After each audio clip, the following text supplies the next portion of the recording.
Have you made a beanie hat on your 48 needle circular knitting machine? Well, now let's make mittens to match it.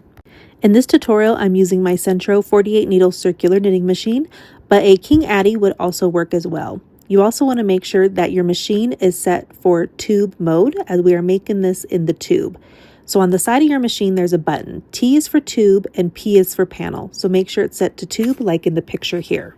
To start our project, we're going to use the waste yarn cast on method. This is a similar weight yarn, but in a contrasting color to our project yarn. And I like to do 5 rows. For a complete tutorial on how to do the waste yarn cast on that's slower and step by step, I have that linked in the video description below. After you get your 5 rows of waste yarn, you're going to do 50 rows of your project yarn. For your project yarn, when you start your first row and your last row, you want to make sure you leave a long tail of project yarn at the start and stop. We're going to use that later. Once you have your 50 project rows cranked out, you're going to do between 7 or 8 rows of the waste yarn cast off method.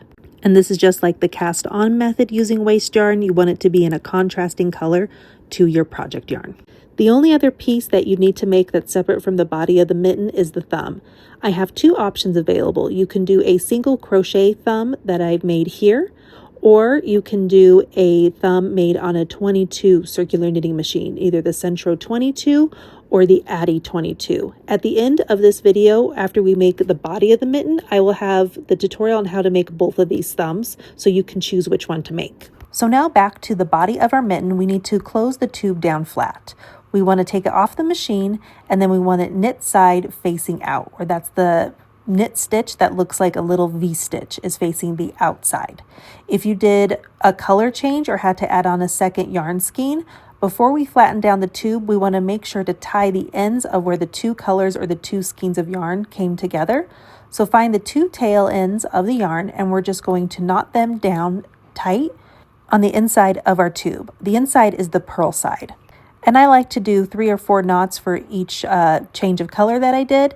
And I also check the knit side to make sure I don't over tighten the stitch. Now to close the tube flat, I hold my tube and then I count on each side up from the tail ends of the yarn 24 stitches on both sides, because there's a total of 48 stitches of our project yarn. Then I take a crochet hook and I pick up each 24th stitch and I slip stitch it back and forth to one side, then to the other side, making this X or zigzag pattern. The live stitches or the project yarn is the first row of my peach colored yarn here. The waste yarn is the cream colored yarn. The waste yarn is just a placeholder to hold my live stitches of my project yarn in place until I can secure them down so they don't drop. If we did not secure them down like this, once we remove the waste yarn, the project yarn would unravel. So the benefits of having a contrasting color for our waste yarn is so we can see which row is our project yarn stitches, so we can slip stitch them together. Once I have them slip stitched together, I take the tail end of the project yarn and I secure my last stitch with it and knot it down. And we're going to close down both sides of the tube using this slip stitch method with the waste yarn. Again, if you are not familiar with the waste yarn cast on or cast off method, or how to slip stitch down your tube flat, go down to the video description of this video and there is the link to the waste yarn cast on and cast off method, where I show not only how to do the cast on and cast off using waste yarn, I also show in real time how to slip stitch down the tube flat, as well as how to remove your waste yarn from your project without needing to cut it out. Now that I have secured down all of my project stitches, I'm going to remove the waste yarn on both sides. Before you do this, just double check that you've picked up all the stitches. If you see that you have a big hole in between where your zigzag pattern is, that probably means you skipped a stitch. So you just want to undo your slip stitches and go back and pick it up so your row does not unravel. Now that the waste yarn is removed, we're going to make the body of our mitten. To do this, we're going to take our fabric we made, decide what you want to be the top and what you want to be the bottom. The top is going to be my dark orange and the bottom will be my peach, and we're going to fold it in half like a burrito. Now we want to close the top of our mitten tight, and we want to do it like a drawstring or cinch it closed, kind of like a beanie hat if you made my beanie hat tutorials. So this is why we had a long tail end at the start and the stop of our project yarn. If you didn't leave a long enough tail, you can just tie on some extra yarn at this point.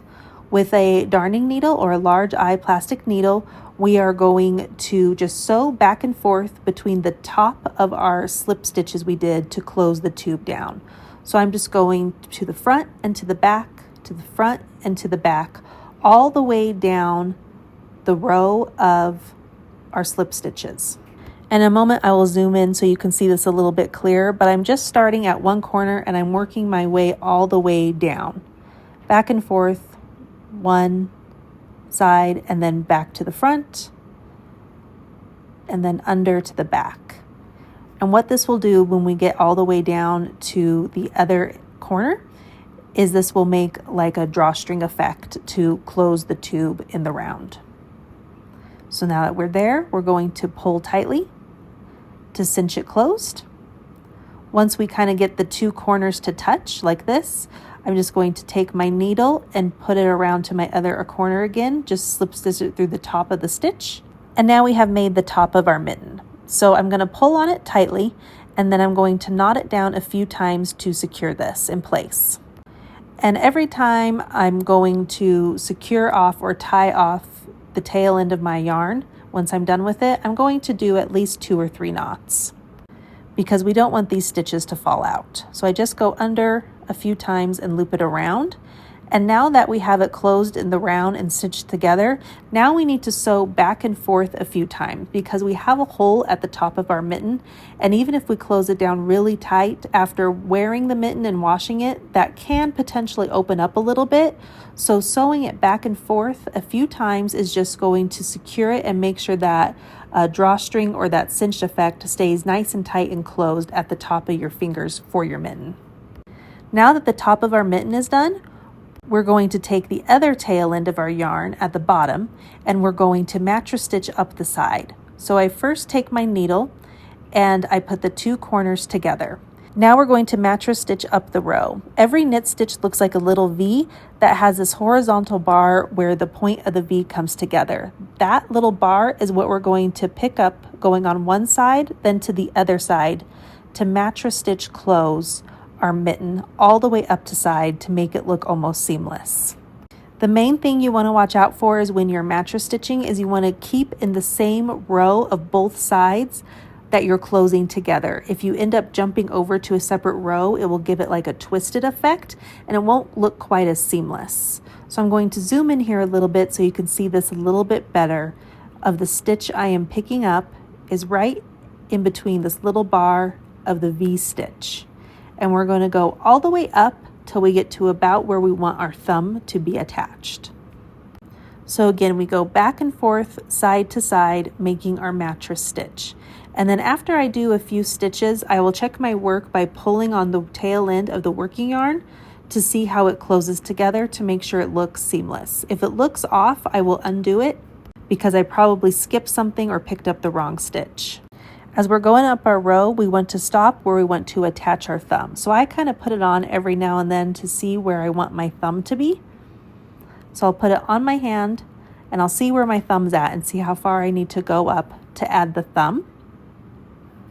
Once I know where I want my thumb to be, I'm going to skip those 6 stitches where I will attach the thumb after I'm done making my mitten. So this looks about good, about proportionate of where the thumb should be. So continuing to mattress stitch up where I want my thumb to start, I'm going to just skip these few stitches and I'm going to go up the side. The thumb that we make it has a total of 12 stitches, so I skip 6 stitches on both sides of my mitten, and that's how we'll attach our thumb later. So we just skip those for now, and we're going to attach it in the round at the end. So once I've skipped those stitches, now we're going to continue to mattress stitch up, skipping both sides of those stitches. So on the other side, I just count up 6. 1, 2, 3, 4, 5, 6. And now here's where I'm going to start my mattress stitch to close the hole for my thumb hole. And now we can continue mattress stitching all the way up till we get to the top of our mitten. And again, this is just going back and forth, picking up that middle bar in our knit stitch where the point comes together of our knit stitch that looks like a V. And so again, I just check my work after doing a few stitches to make sure I haven't jumped over into a different row. And once we get back all the way up to the top where we have cinched the top of our mitten closed, then we're going to knot this down and tie it off. So again, I just check my work before I knot anything together, and I just take both tail ends of our yarn, knot them together to secure, and then we can hide the tail ends in between the two layers of our mitten. To make the optional thumb by crocheting it for your mitten, take yarn with the tail end towards you, hold it between your thumb and pointer finger and wrap it around to make an X, and then put your crochet hook under and pull under and twist around your yarn, and then yarn over and pull through again to make your first loop. And there's your magic circle. Now we're going to do 12 single crochets in your magic circle. And so we're going to go under the loop, yarn over, you have 2 loops on your crochet hook, pull through 2. Go under the loop, pull up, yarn over, pull through 2. And we're going to do this 12 times around. And this was for my thumb. If you have making a glove for a thicker thumb, you might need to do a few more. If you're doing it for a smaller thumb, you might need to do a few less. So that you might have to play with, but this seemed to be about right for me.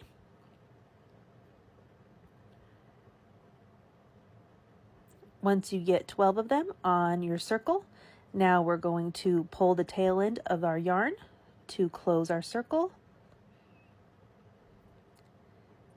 And then to join, we're just going to slip stitch through our first single crochet and our last loop, and then we're going to chain 1. And then I put a stitch marker right where my chain 1 is, because that is the beginning of our rows, and so this is you can keep track of how many rows you do, and you can move up that stitch marker. So now what we're going to do is I turn the work over, and we are going to do 12 single crochets going all the way around again. We're not going to be adding anymore because we want to work it up to make it in a round for our thumb. So this is kind of like if you've ever crocheted a basket. We want to kind of make a tube. So we're just going to keep working 12 single crochets in the round, and when we get back to our start, we're just going to keep doing 12 more single crochets, and I just move my stitch marker up so I know where my beginning is for each row.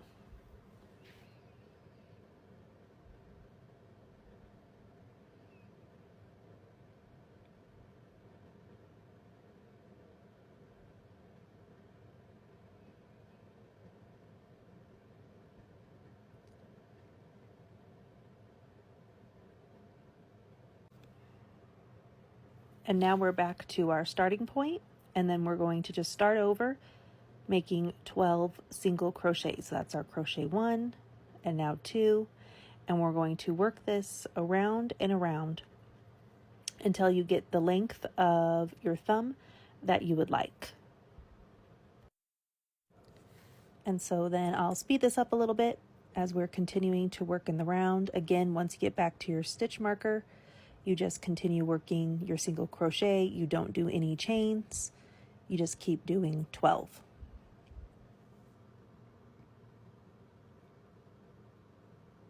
And then here it is after a little bit of a few rows, so you can see what it starts to look like. It should start looking like a little pot.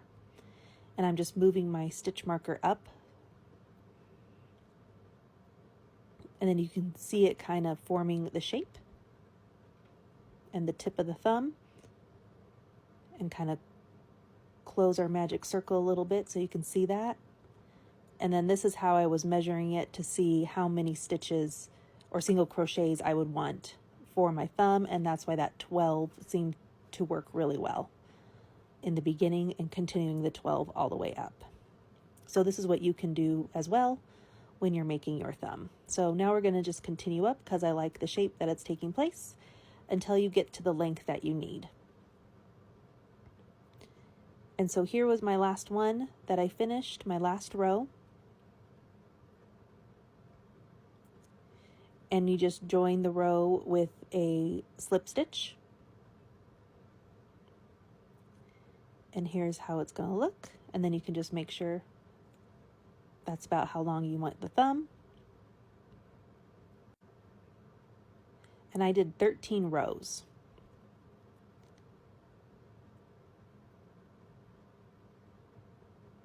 And then here to join, we're just going to do a slip stitch in our first single crochet, you could say. So I just go through that one and then I pull through. And then you can cut off the end of your yarn. You want to leave a long tail.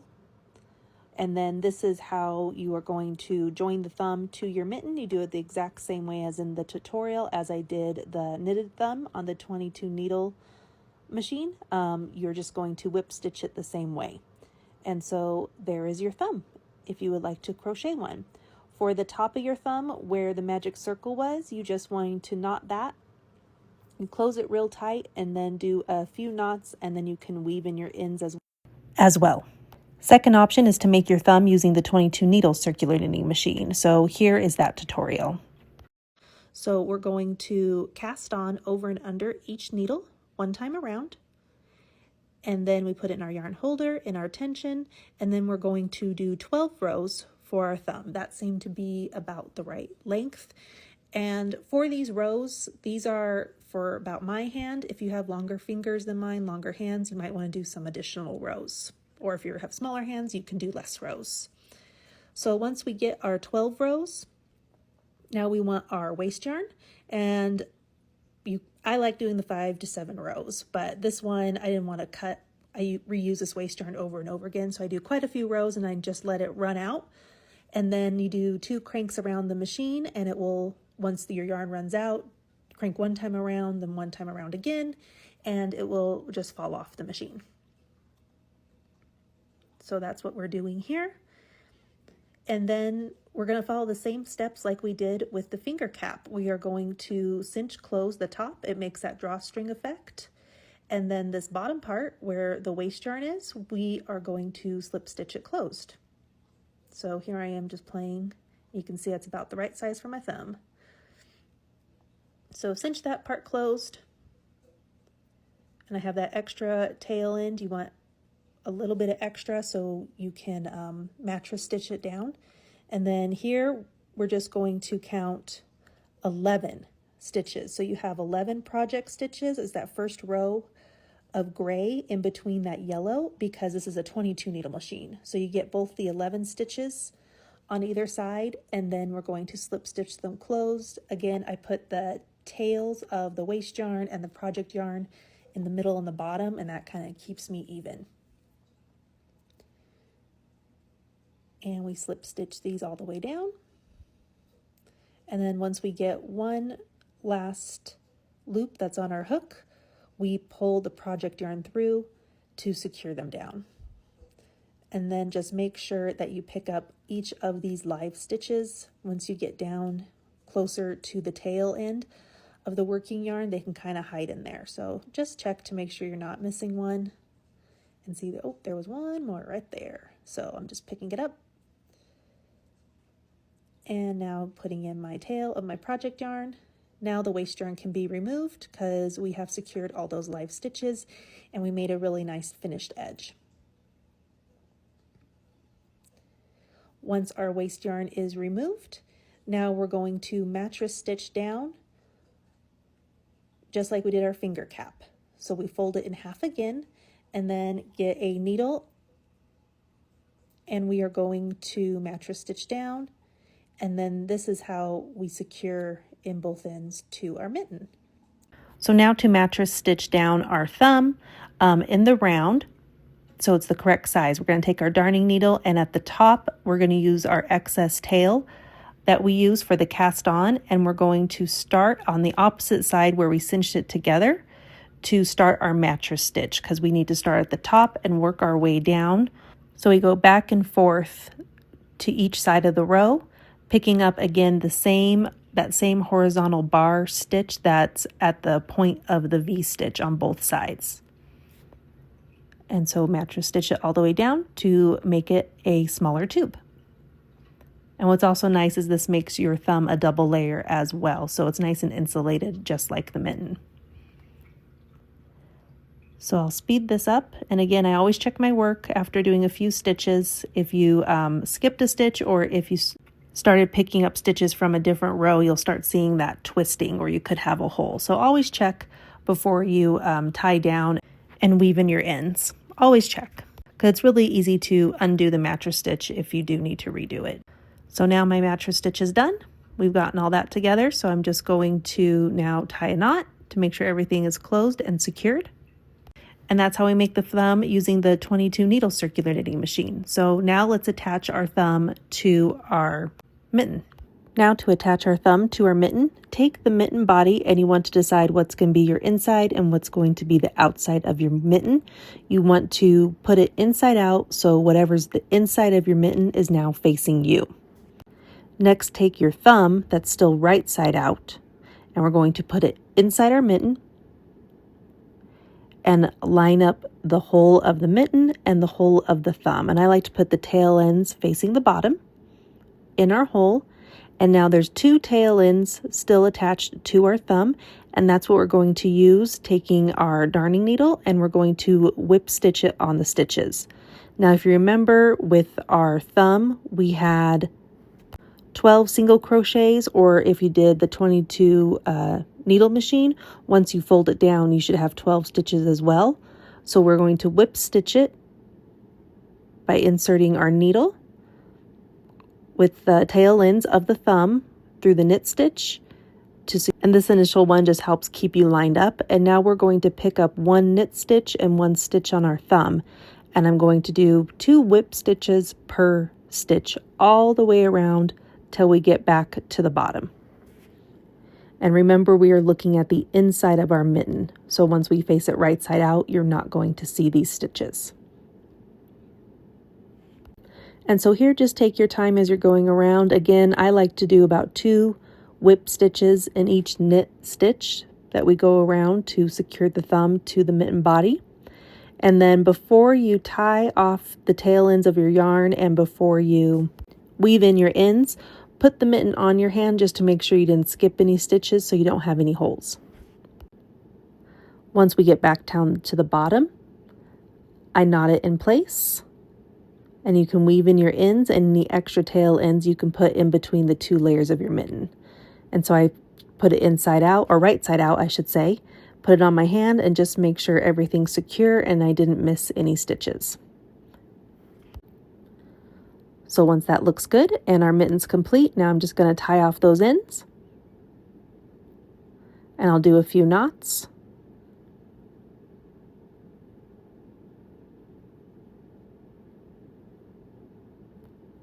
Once I have it knotted down, again, the easiest thing to do is just to put the tail ends in between the 2 layers of the mitten and cut off any excess.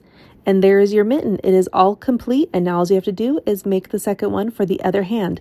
Thank you so much for watching my tutorial. I hope you enjoyed it. Please hit that like and follow button, and I love all of your comments. I appreciate them so much. Happy crafting.